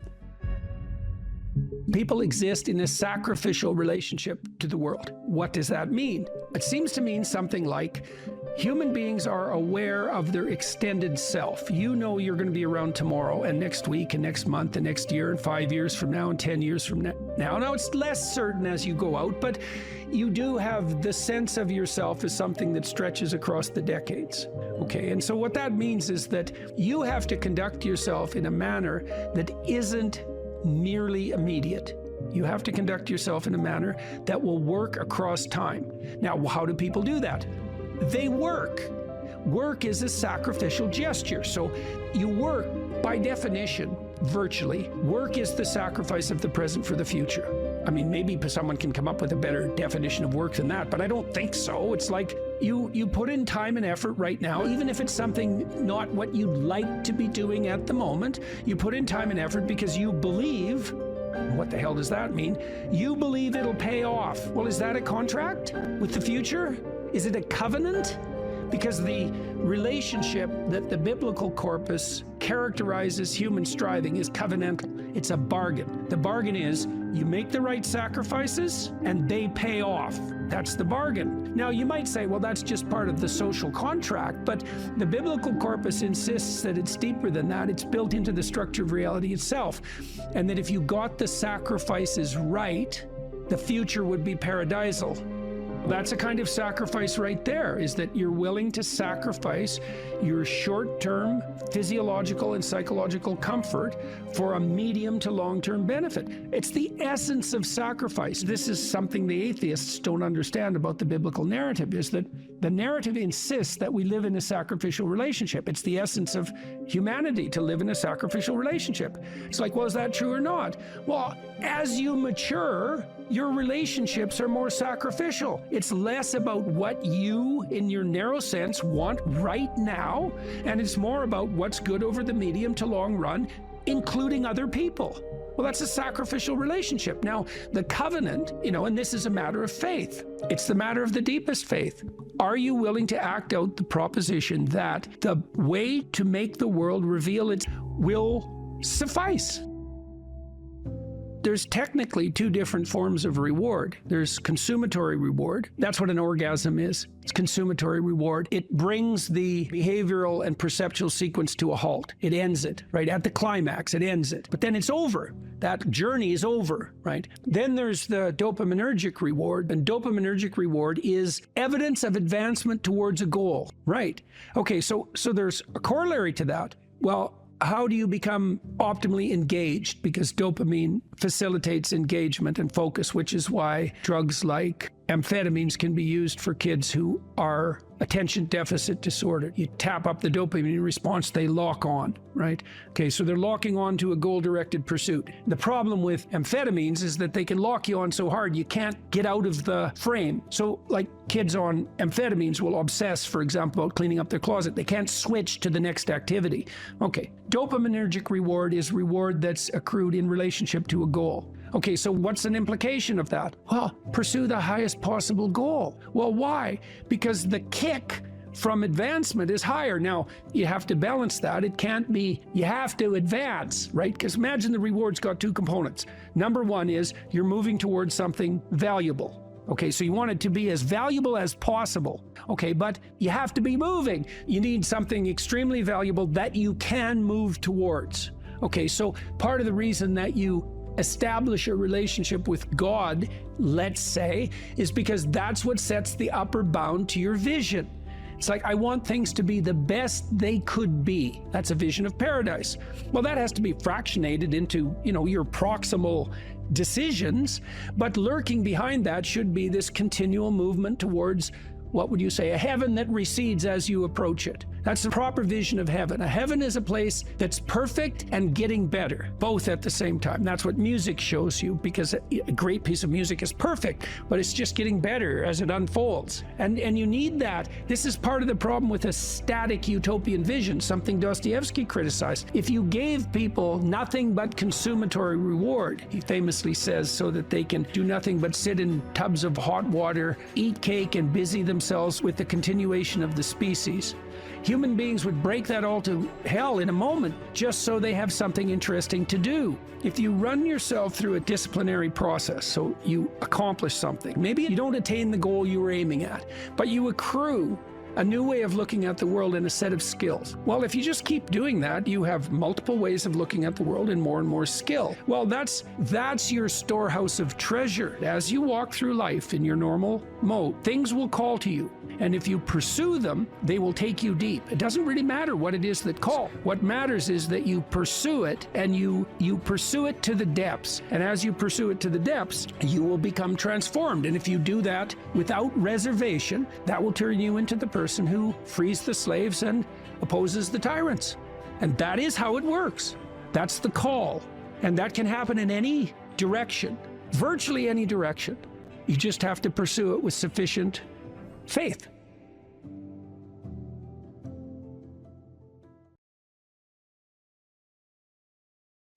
That's that willingness to gaze into the abyss, which is obviously what you were doing when you went to Ukraine. It's like, It's gazing into the abyss that makes you better. The thing is, and this is maybe where Nietzsche's idea is not as differentiated as it became. Sometimes your gaze can be forcefully directed towards the abyss, and then you're traumatized. If it's involuntary and accidental, it can kill you. The more it's voluntary, the more transformative it is. And that's part of that idea about facing death and hell. It's like, can you tolerate death and hell? And the answer is, this terrible answer is, yes, to the degree that you're willing to do it voluntarily. And then you might ask, well, why should I have to subject myself to death and hell? I'm innocent. And then the answer to that is, even the innocent must be voluntarily sacrificed to the highest.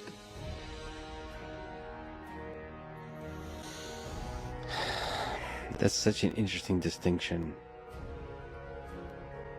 Voluntary suffering. Voluntary, yeah. Yeah. Well, that's why the central Christian doctrine is pick up your cross and follow me. And I'm speaking not in religious terms saying that. I'm just speaking as a psychologist. It's like one of the things we've learned in the last 100 years is voluntary exposure to that which freezes and terrifies you in measured proportions is curative. The first thing I do as a clinician, if someone comes to me and says they're depressed, is ask myself a question.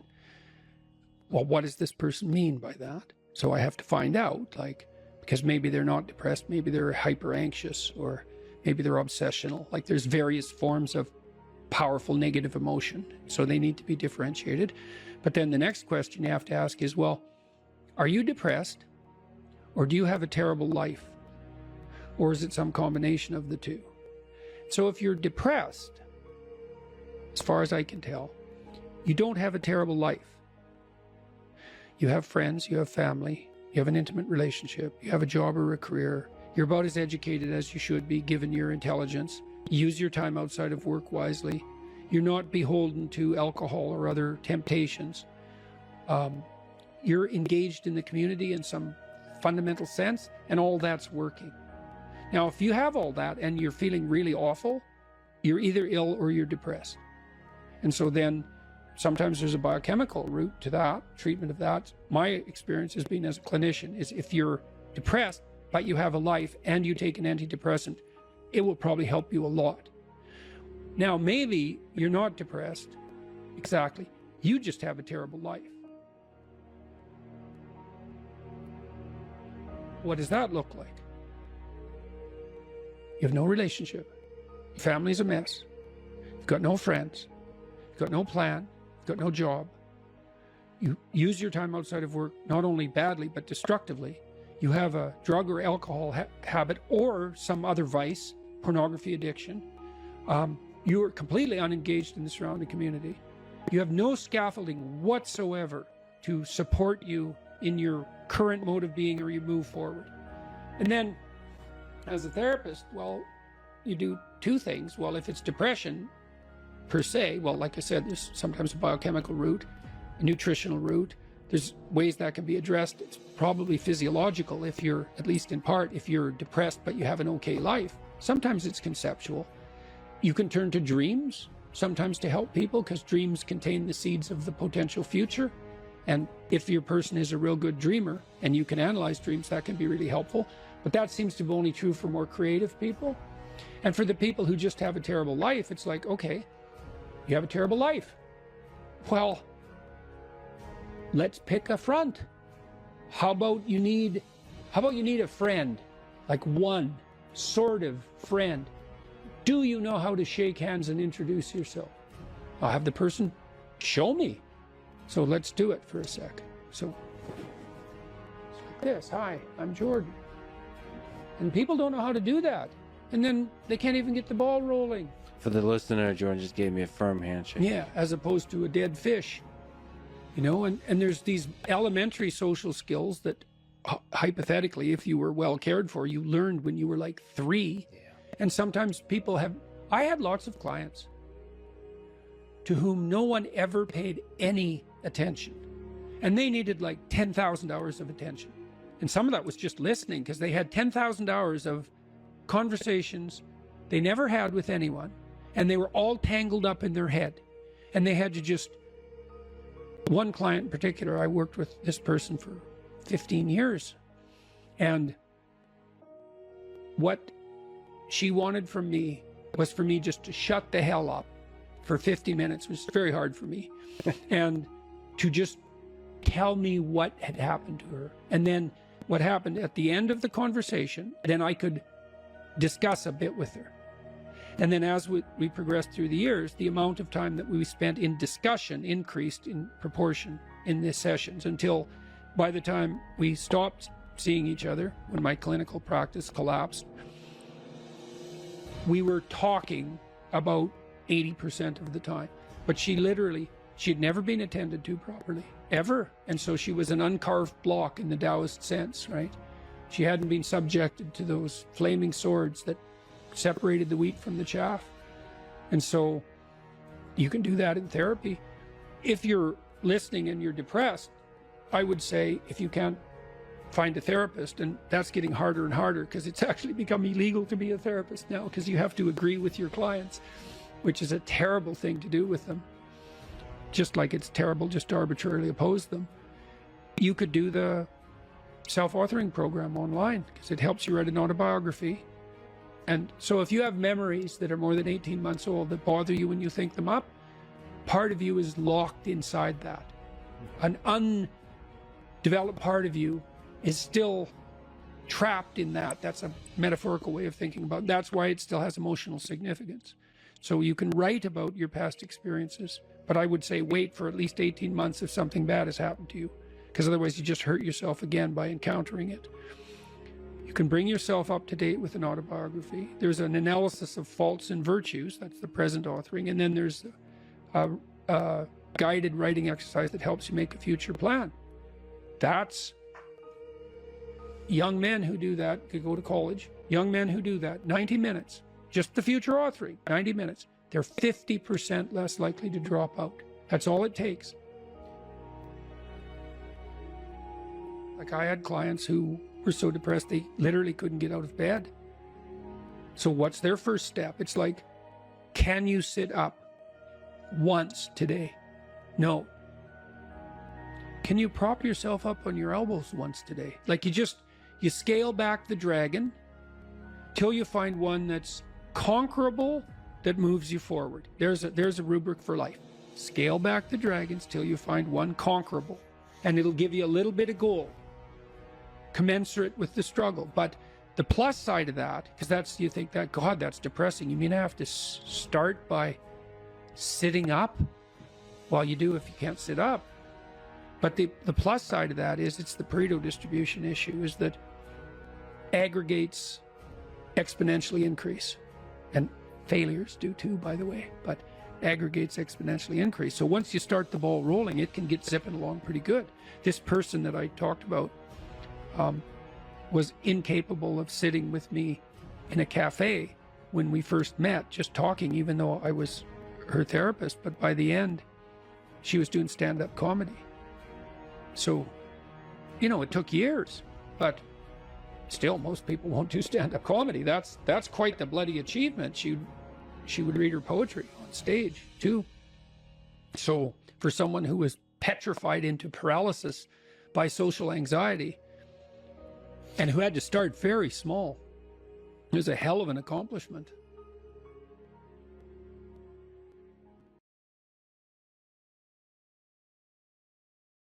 If you study the development of the fantasies of very, very dark people, you see that they brood and fantasize in isolation for years.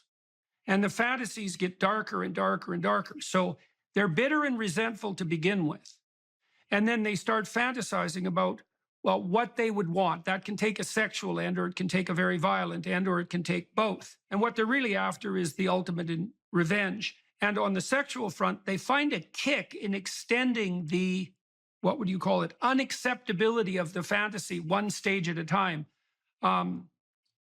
The the famous and extremely attractive sexual serial killer, what was his name? There's a famous photograph of him like this, a very attractive man.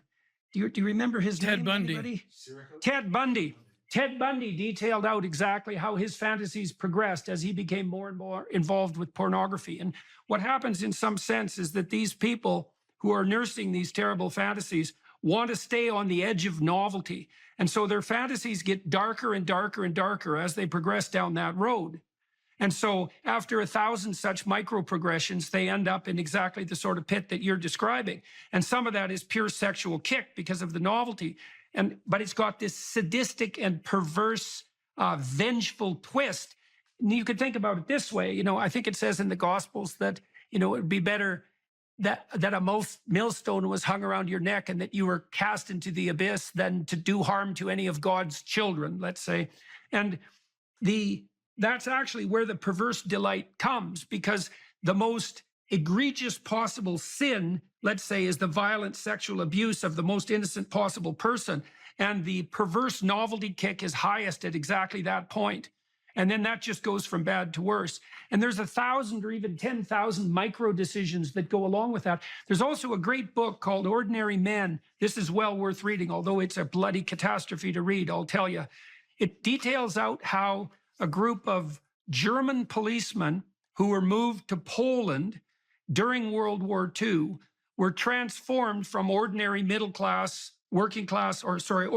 working class men, old enough to not have been raised under the Nazi regime, by the way, and so not propagandized into a kind of mindless obedience, how they went from being perfectly ordinary policemen to the sort of people who could take naked pregnant women out into the middle of a field and shoot them in the back of the head.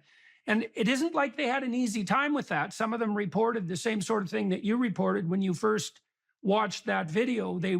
What they were being called upon to do stage by stage made them physically ill. And they had a commander who actually had told them that they could leave the service if they didn't want to continue with their duties. But they felt duty bound not to leave their comrades having to mop up the terrible situation. But it does a lovely job of detailing out how your movement from normality to absolute perversity is a consequence of 10,000 micro, micro violations of your own conscience. Not all of them micro, obviously. So you need to know about the vengefulness. You need to know about the kick of sadism. That's that novelty kick that produces a dopaminergic kick that heightens sexual satisfaction. And so there's an element of sadistic misery that can add novelty to sex. That's particularly attractive to people who are bitter and resentful because they actually can't find any willing sexual partners. And so they're angry at the world and shake their fist at God because of it. And so anyways, that's a bit of the developmental course of such a lovely descent into hell.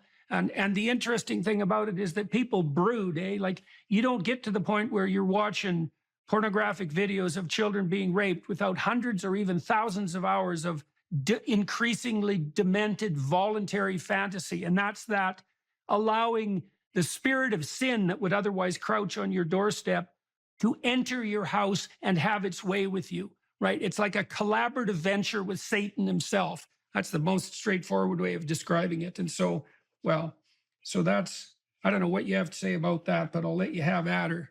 I'll say this, that everything you're saying absolutely resonates with my anecdotal experiences dealing with these people. I look into their eyes, and what you're describing is what I see, though I've never been able to articulate it like you just have. So I appreciate being armed with an understanding that it will help me evangelize more clearly to others about the dangers of overstimulation and overuse of pornography and shaking hands with the devil. So thank you for that. That was very insightful. So I spent a bit of time, not a lot, but a bit of time inside a maximum security prison when I was a kid. I worked with a very strange psychologist that was there. And one of the things that really shocked me, and I think this shocked me enough to change my whole life, was I met this one prisoner who was a pretty nondescript looking character. He took me for a walk out in the yard away from a gym full of like weightlifting, axe murderer monsters and rapists. And we went for a walk out in the yard, and the psychologist called us back and told me later in the office that this guy, who was about 5'2", pretty non-prepossessing guy, had made 2 policemen kneel in front of him, beg for their lives in reference to their families, and then shot them both in the back of the head and kicked them aside. And the shocking thing to me was, you know, you kind of think that if you met pure evil, it would have a monstrous form. And, you know, the thing that shocked me about that was the nondescript nature of this guy. You know, his absolutely banal ordinariness, the fact that you could just walk past him on the street and you'd never know. He wasn't some monster, you know, the monstrous character of Satan in your imagination is, you know, a figure that's terrifying to behold instead of someone normal. You know what I mean? Normal in that cringing sense. These people that you've interacted with, like, what's your reaction to them when you talk to them, the pedophiles, when you talk to them and when you arrest them? My experience is very similar to what you just described. Very nondescript, people of all walks of life. We've arrested and I've interrogated educators, lawyers, law enforcement, clergymen, and sitting across from them, but with no apparent physicality that would tell you who they are. But I will say this: when they start talking and I look into their eyes, that's when I sense something that really scares the hell out of me. And the way they talk about children when they get there, and it's something that they've been able to normalize, and they're speaking to me about children almost like they're talking about, you know, the weather, or, you know, talking about buying and selling children like you talk about buying and selling computer parts or an automobile or something. And that's where I thought, something has taken over you. Something non-human has made you less human. And I've never been able to figure it out, only that it creeps me out. And I usually end up getting them to confess because they have brought themselves to a place where they think they're okay. They think that it's somehow normal. I don't know if that makes sense. How do they, Dr. Peterson? Well, the degree of rationalization that has to, with each step forward in the progress of the fantasy, there has to be a step forward in the self-deception with regards to self-description, right? So imagine that you're attempting to cling to a sense of yourself at least as normal, but even maybe as a moral agent. I mean, the more forthright pedophiles claim that they're only allowing children to express their true sexual desires, and that what they're actually doing is forming the best relationship with the children that they've ever had. Now, of course, there's part of them that knows that that's an absolutely bloody, screaming, hellish lie. But you get to that lie, like I said, with 1,000 micro lies, right? And you're modifying your self-conception along the way. I mean, have you had these people justify themselves to you? And if so, by what means do they attempt to do that? So one person that comes to mind, absolutely, the answer is yes. And one person that comes to mind is the person depicted in the film Oshensky. This person had written articles, self-published, of course. He had a book that he actually sold on Amazon. And his understanding, or his justification, was that the puritanical society of this country has crushed the true and beautiful and righteous sexual experience, which the most natural would be between a man and a child, a prepubescent child. A prepubescent child is the most beautiful form of humanity, and why take that away from a child? Children would be well conditioned to confront the challenges of life if only they could experience orgasmic pleasure even in their prepubescence.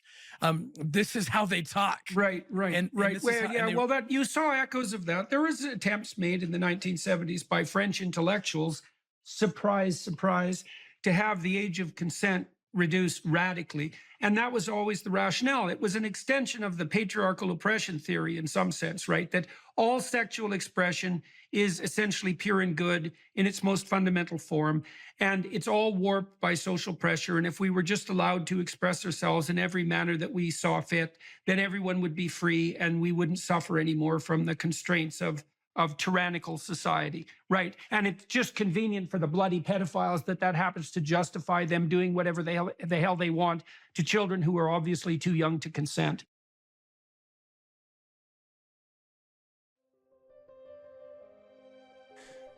How do we start to heal the memories of the past, the traumas of the past, so that they don't keep hurting us in the present? Well, the first thing I would say is,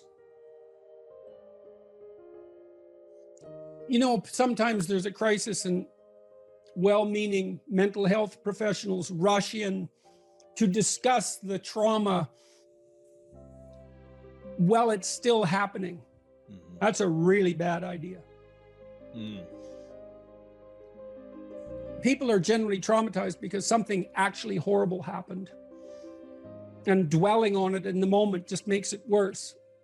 It's not like anybody has a solution. Here's how you should understand this. You know, someone's just shot up your kid's school. Here's how you should understand this. That'll make it all better. It's like, no, it won't. If you have old baggage, that often comes up if you're having an argument with someone, doesn't it?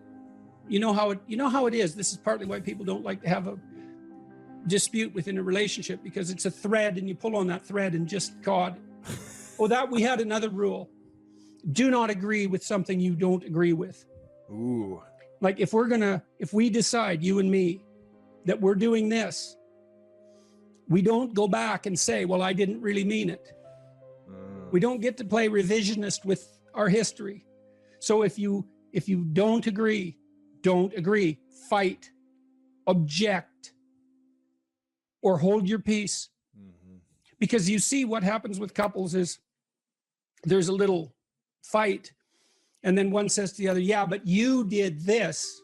And then that person says, yeah, I know I did that, but then that was because you did this, and each this gets bigger until what's on the table is, why the hell should we stay together at all? Right. And so every fight becomes, why the hell should we stay together at all? So that's another thing you want to do, is you want to have the fight about this thing. Not about everything. About the past, not everything. It's like, okay, you were flirting. I think you were flirting more than you should have been. Okay, so I go away and I think, well, okay, maybe I was. Okay, well, then we have to have a discussion about why. And maybe we can solve that. But mostly what we have to do is figure out how to not have that happen again. Okay, so we're going to go see the same couple again. What is it that you want me to do? So I'm the flirtatious one, let's say. What do you want me to do?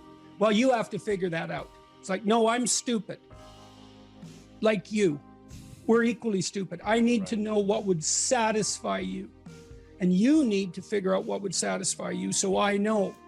And that's also extremely useful, is establish your conditions of satisfaction, make them explicit, let the other person know.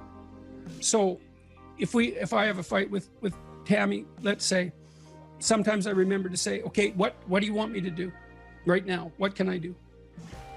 What should I say and mean? You know, and you think, well, you shouldn't let the other person put words in your mouth. Well, fair enough. You know, I'm not asking for something false. I'm saying, I'd like to not have this happen. Can you see a way out? Is there something I could do to increase the probability that that's the route we could take? And, you know, sometimes that works.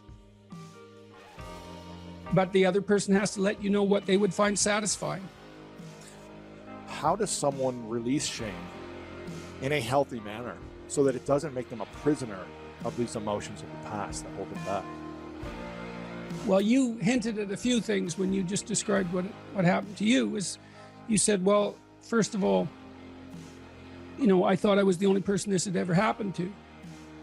It's like, no, it's a universal human experience to one degree or another. Now, you know, I'm not saying everyone was sexually abused, and I'm certainly not saying that some people aren't sexually abused to a degree that's so extreme it's unimaginable, where there are others, you know, get off relatively lightly. But it's still, it's well within the realm of normative human experience that sex goes wrong in some way. At least you regret something that's happened, something you've done or something that was done to you. When you're the only person that something has happened to, that's really not good, right? Because it alienates you even from yourself. You have no idea what to do with that. And so that's sometimes why people find it such a relief to have their illness diagnosed. It's like, oh, this is known. There's a category. Other people have had this experience. Maybe there's a pathway through it. So just knowing that you're not the only person like that can be very helpful. Updating, it's like, how old? 5. Okay, well, one thing to realize when you're 25 and you were abused when you're 5 is that you're not 5 anymore. Right? That the person to whom that happened is no longer there. You're there, but so, you know, you might feel afraid of relationships. You might feel afraid of all sorts of things, but a lot of that was, you're sort of feeling that like that residual 5-year-old. I tell a story about one client I had. She was abused by her older brother, and she told me the story, and I drew a picture in my head while she was, you know, I kind of pictured her at 5 and this hulking teenager, you know, taking advantage of her. But as she told the story, I realized that her older brother was only 2 years older than her. Well, he was 7.